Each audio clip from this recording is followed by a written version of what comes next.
Қайырлы күн барша көрермендер, менің каналыма қош келдіңіздер. Бүгін сіздермен сникерс пирогының жасалуымен бөлісетін боламын. Ол үшін видеоны соңына дейін қарап, ұнаса лайк басып және комментарий қалдырып отыруды ұмытпаңыздар. Алдымен ұнымызды елеп аламыз және оның үстіне міндетті түрде какаомызды да електен өткізіп қосатын боламыз. Елемей қосатын болсаңыздар, какаоларыңыз арасында комок-комок болып дұрыс араласпай қалуы мүмкін. Қамыр қопсытқышымызды қосып араластырып аламыз.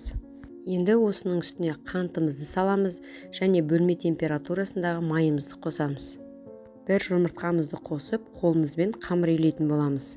Бұл жерде қамыр жақсы болып иленбейді, сондықтан жай бір-біріне ғана біріктірсеңіздер болғаны.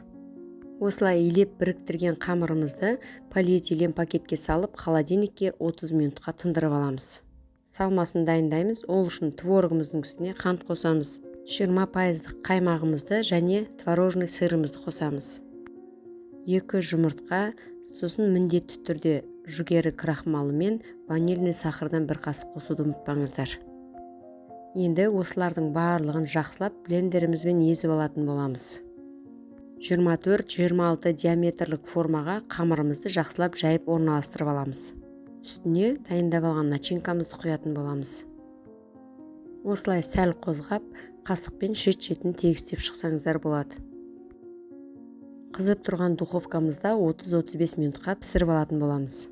Енді бетіне құятын ганашын дайындаймыз. Ол үшін бөлек ыдысқа молочный осындай кез келген шоколадты пайдалансаңыздар болады. Шоколадтарымызды осылай бөліп саламыз. Үстіне осындай кез келген 33%-тен жоғары сливкиімізді құямыз. Шоколадымызды микроволновкада ерітіп аламыз. Болмаса су моншасында да ерітіп алсаңыздар болады. Жақсылап біркелкі болғанша араластырасыздар. Осылай қоңыр болып, ешқандай комоксыз біркелкі болып шығу керек. Үстіне арахисімізді қосып, тағы да бір араластырып жібереміз. Осымен ганашымыз дайын болды.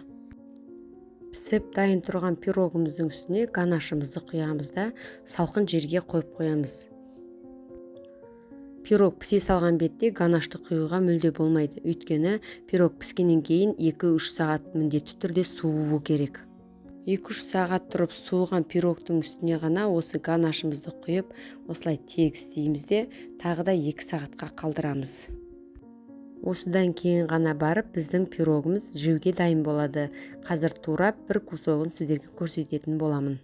Өте дәмді пирог, міндетті түрде жасап көріңіздер. Ұнаса, менің каналыма тіркеліп, қоңыраушаны басып қоюды ұмытпаңыздар. Бұл пирогты қонақ дастарханына салсаңыздар да болады, балаларыңызды жасап қуантсаңыздар да болады, болмаса жасап сатуға да болады.